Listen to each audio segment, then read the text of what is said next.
ফসলের সাথে এ কেমন শত্রুতা।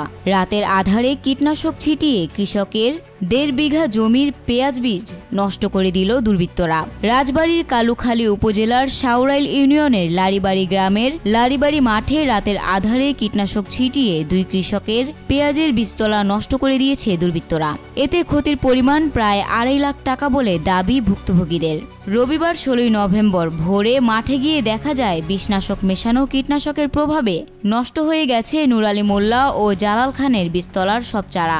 ভুক্তভোগী নূর আলী মোল্লা বলেন, ২ থেকে ৩ দিন আগে রাতের আধারে কেউ ঘাসনাশক জাতীয় বিষ ব্যবহার করেছে।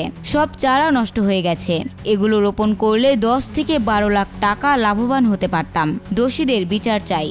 ভুক্তভোগী আরেক কৃষক মোহাম্মদ জালাল খান বলেন, ধার দেনা করে চারা তৈরি করেছি, কে বা কারা বিষ দিল সব শেষ, এখন আমি নিঃস্ব।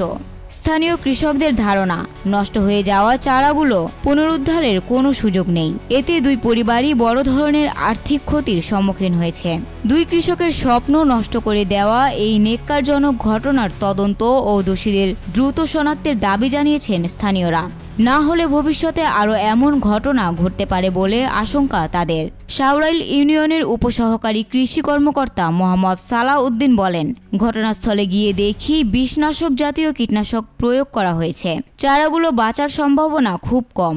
কালুখালী উপজেলা কৃষি কর্মকর্তা পূর্ণিমা হালদার বলেন, আমরা ঘটনাটি অবগত আছি। মাঠ পর্যায়ের কর্মকর্তা পরিদর্শন করেছেন।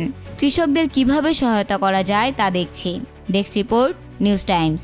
সকালবেলায় আমি জানতে পারি যে এরকম একজন কৃষকের আমাদের চারা ফেলেছিল এবং সেই চারাটা শত্রুতাবশত হয়তো আগাছানাশক দিয়েছে বা যাও একটা মরণনাশক দিয়েছিল, যার জন্য ওই চারাগুলো নষ্ট হয়ে গেছে।